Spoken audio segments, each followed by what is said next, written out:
नमस्कार मित्रों, मैं ओम प्रकाश सैनी आपके सामने 9th class SST chapter first का टॉपिक लेके आया हूँ। जो हमारा जो टॉपिक चल रहा था पार्ट 3 है ये फ्रांसीसी क्रांति। तो इसके बारे में हमने पहले जान चुके। सबसे पहले हमने फ्रांसीसी क्रांति के बारे में जाना कि भाई ये किस प्रकार से मतलब ये घटित हुई। उसके बाद हमने इसके कारणों को जाना, यानी कि इसके प्रमुख कारण क्या थे घटित होने के।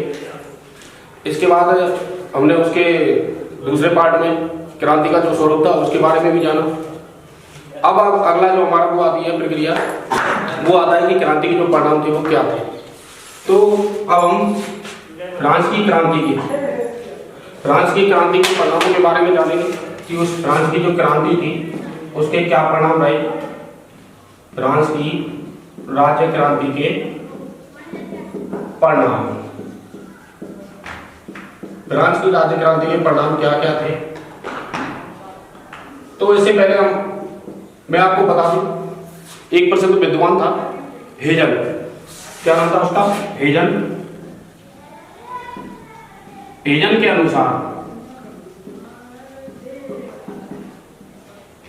प्रसिद्ध विद्वान हेजल के अनुसार इस फ्रांस की जो क्रांति थी, फ्रांस की क्रांति ने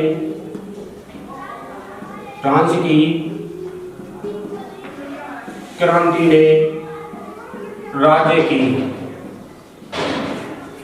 की एक धारणा को जन्म दिया। कौन था? प्रसिद्ध विद्वान हेजल के अनुसार, प्रसिद्ध जो विद्वान था हेजल, इसके अनुसार इसने क्या कहा था कि भाई जो फ्रांस की जो क्रांति थी, इसने क्या किया था? फ्रांस की क्रांति ने राज्य की एक धारणा को जन्म दिया। इसने ये बात कथन कहा। तो हम जानेंगे इसके परिणामों के बारे में, यानी कि क्रांति के जो परिणाम थे वो क्या क्या रहे। सबसे पहला परिणाम आता है इसका, सबसे पहले जानेंगे इसमें कि फ्रांस में क्या हुआ था। आर्थिक शोषण की जो पोषक थी, सामंती व्यवस्था का अंत हुआ। आर्थिक शोषण की पोषक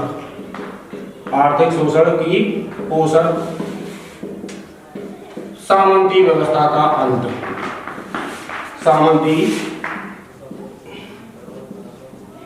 व्यवस्था का अंत हुआ। सबसे पहला पॉइंट, आर्थिक शोषण की जो पोषक थी सामंती व्यवस्था, उसका क्या हुआ? अंत हुआ। दूसरा पॉइंट आता है इसमें, राजा रानी व उसके समर्थकों को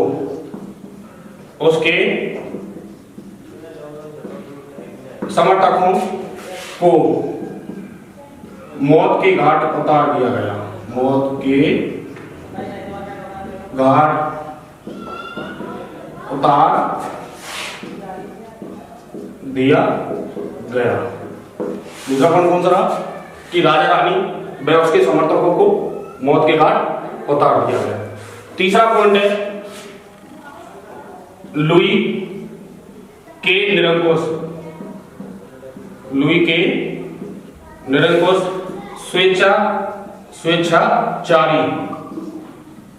स्वेच्छाचारी शासन की क्या हुई? समाप्ति हुई। शासन की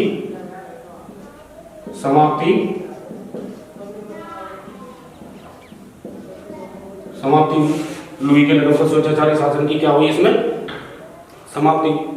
यानी कि लुई जो था उसका जो निरंकुश वो शासन करता था, यानी कि स्वेच्छाचारी जो उसका शासन था, उसकी क्या हुई? इसमें समाप्ति की परिणाम में। अगला पॉइंट आता है धर्म के क्षेत्र में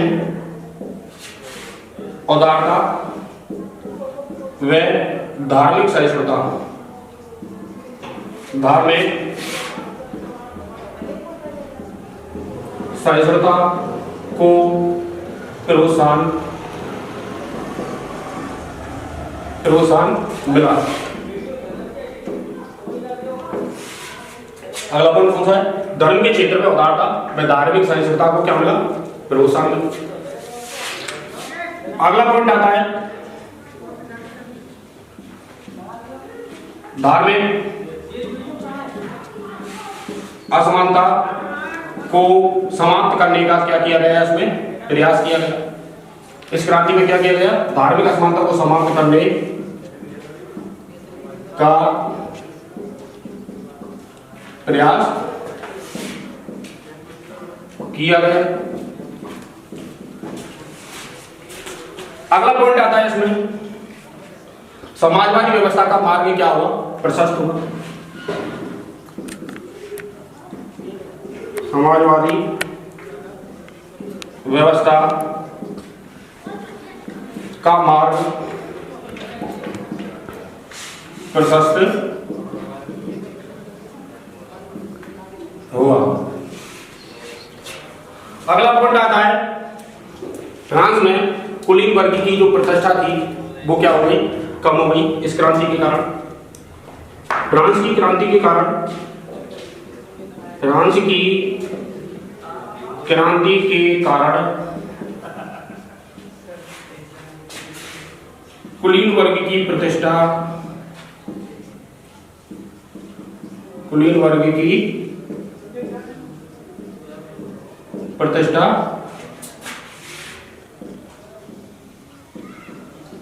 कम हुई। अगला पॉइंट आता है, अगला जो पॉइंट है, समाजवादी व्यवस्था का मार्ग प्रशस्त हुआ। फ्रांस की क्रांति के कारण कुलीन वर्ग की जो प्रतिष्ठा है वो कम हुई और अमीरों के जो विशेषाधिकार थे, अमीर लोगों के पास जो विशेष अधिकार दे रखे थे, अमीरों को जो विशेष अधिकार दे रखे थे, अमीरों के विशेषाधिकार,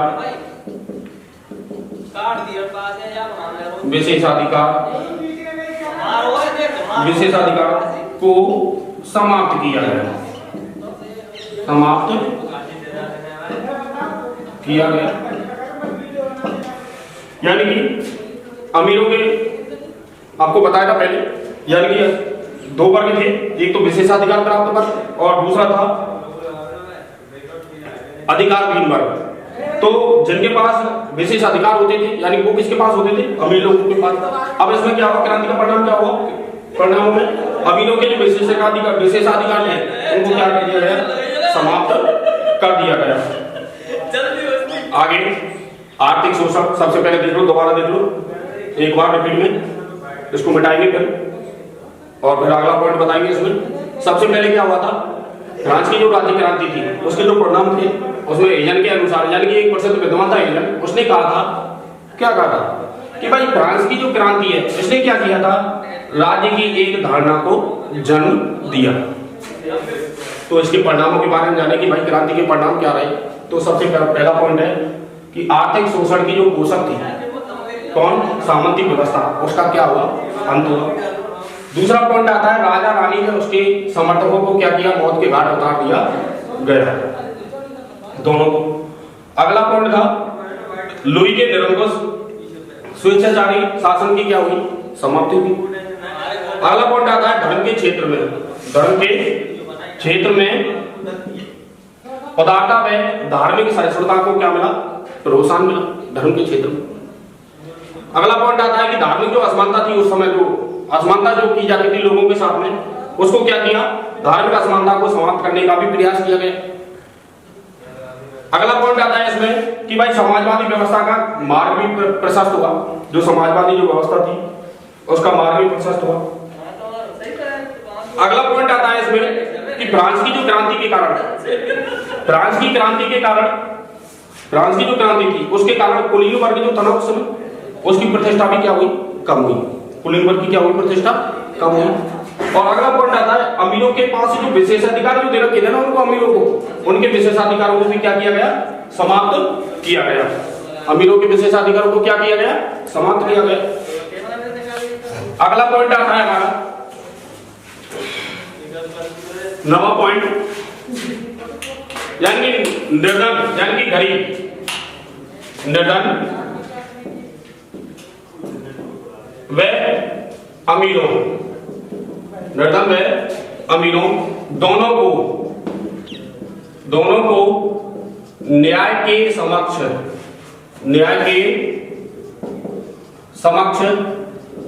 समानता प्रदान की गई।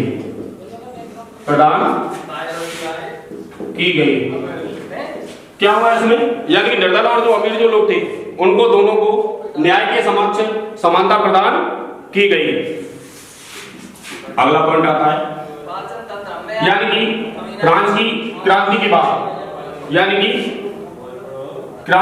क्या हुआ? क्रांति के बाद राजनीतिक जो दल थे,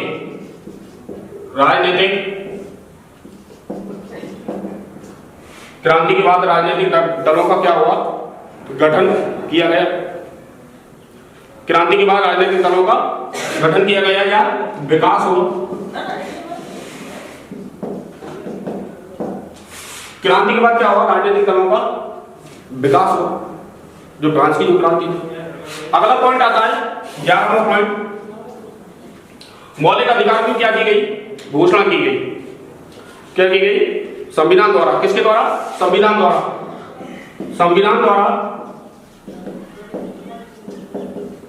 द्वारा मौलिक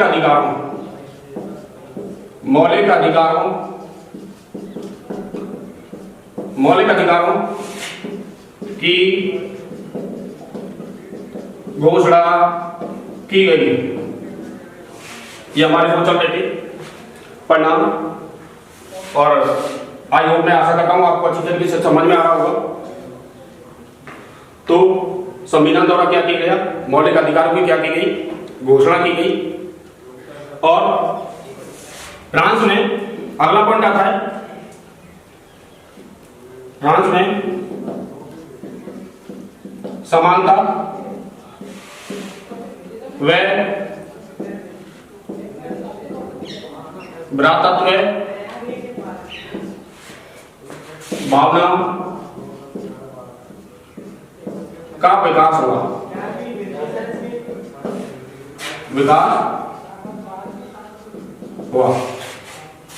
और फिर और क्या हुआ? फ्रांस में समानता है और जो भ्रातृत्व भावना का विकास हुआ दोनों में आपस में। अब ये तो हो गए हमारे परिणामों के बाद में कुछ महत्वपूर्ण बिंदु रह जाते, उनके बारे में आप देख लो। और उसके बाद भी अगर कुछ रह जाता है तो आप कमेंट करके आप हमें बता सकते हैं, और हम आपको बाद में भी बताते रहेंगे। वैसे तो फ्रांस की जो क्रांति है लगभग पूर्ण हो गई। अब उसके जो कुछ रह गए महत्वपूर्ण बिंदु वो हम आपको बता रहे हैं, उनके बारे में जान लो। अन्य महत्वपूर्ण जो बिंदु हैं उनके बारे में देखेंगे।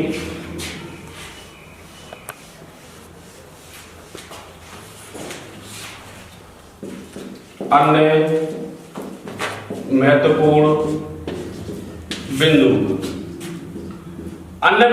में सबसे पहली बात आती है कि फ्रांस का जो राजा था,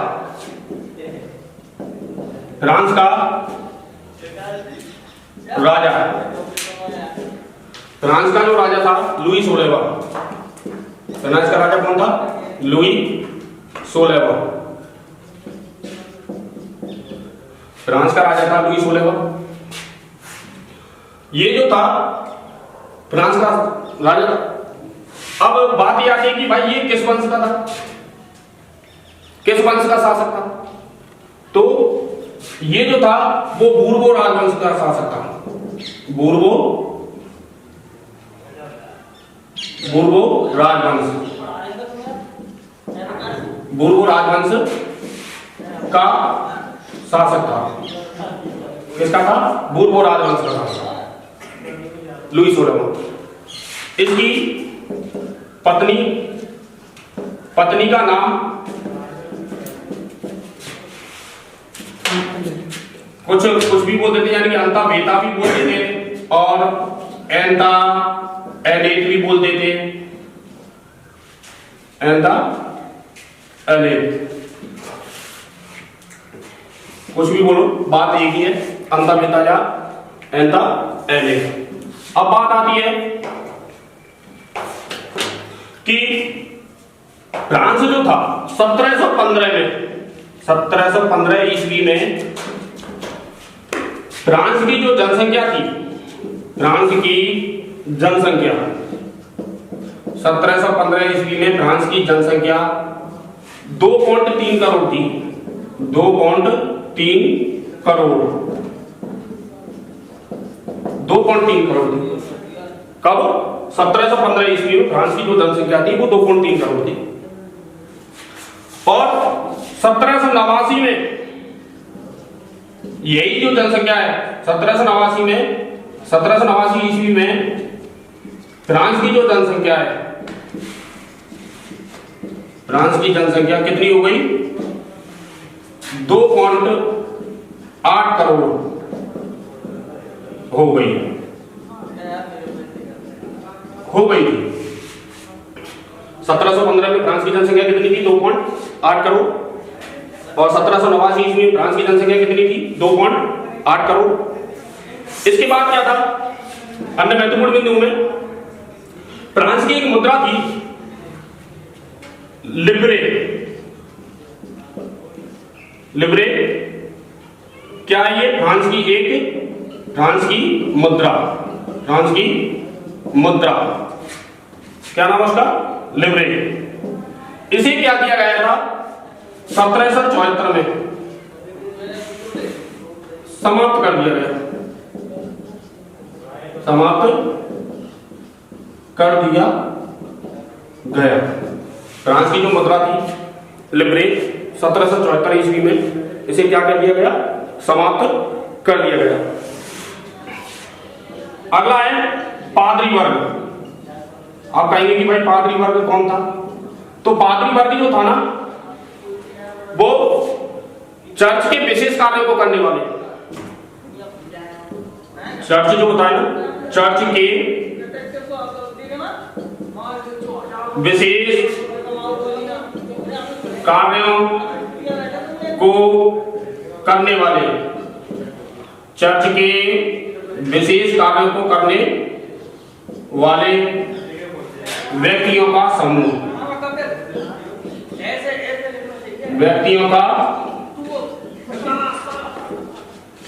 चर्च के विशेष कार्यों को करने वाले व्यक्तियों का समूह। अब बात आती है टाइट। टाइट बताया था हमने, टाइट या टिथे। ये क्या था? एक मजहबी कर था। क्या था? मजहबी कर था। मजहबी कर एक मजहबी कर था। और कैसा कर था? स्वैच्छिक। कैसा कर था? स्वैच्छिक कर था। परंतु स्वैच्छिक कर था। और ये कर जो था ना कैसे लिया जाता था इसके बारे में जानना जरूरी है। तो यह कर मजहबी कर था, यानी कि धार्मिक कर। धार्मिक कर। और ये जो कर था वो कृषि उपज के 10वें हिस्से, कृषि उपज के 10वें हिस्से के बराबर लिया जाता था। यह कृषि उपज के कैसे लिया जाता था? 10वें हिस्से के बराबर लिया जाता था। इसके बाद में क्या था? एक और था टाइल।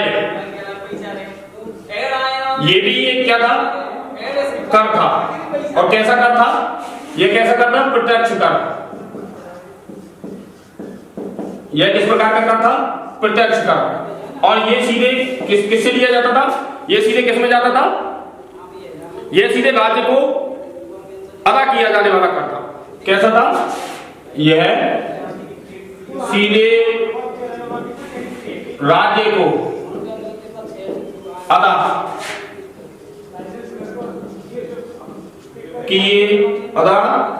किए जाने वाला कर था। ये हो गई बात।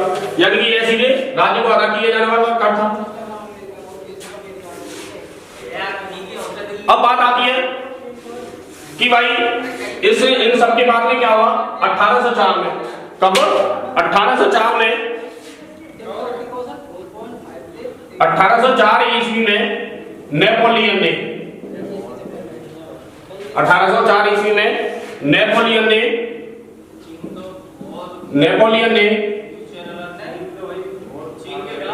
ने अपने आप को फ्रांस का सम्राट घोषित कर दिया। सम्राट घोषित कर दिया। इसने क्या किया? 1804 में क्या किया? अपने आप को सम्राट घोषित कर दिया। सम्राट घोषित कर दिया। अब सम्राट घोषित कर दिया तो इसने क्या किया? सम्राट घोषित होने के बाद में और यूरोप के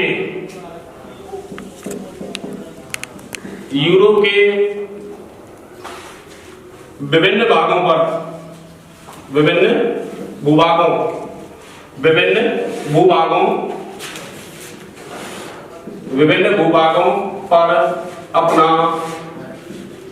अधिकार कर लिया। एक बार रिपीट में देख लो, हमारा टॉपिक पूरा हो चुका है। एक बार रिपीट मार देते हैं आपको। तो अन्य महत्वपूर्ण जो बिंदु थे आपको बताया था कि भाई फ्रांस का जो राजा था लुई 16वां, ये किस वंश का शासक था? बूर्बो राजवंश का। किसका शासक था? बूर्बो राजवंश का शासक था। इसकी पत्नी का नाम था मैरी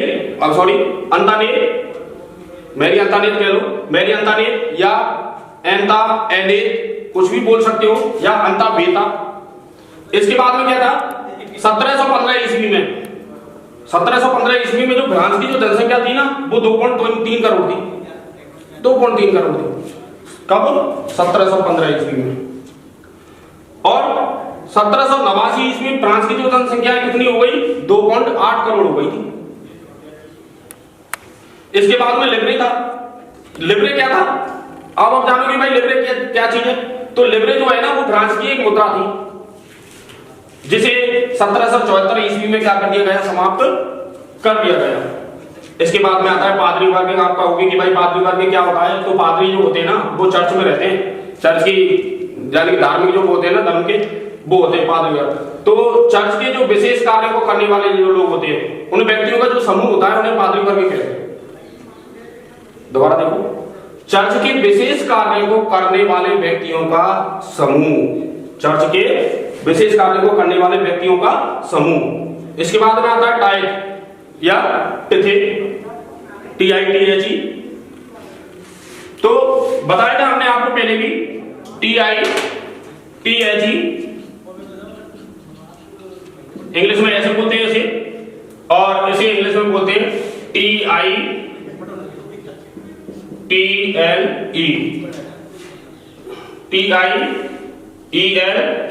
टाइल, कैसे भी लिख लो एक ही बात है। तो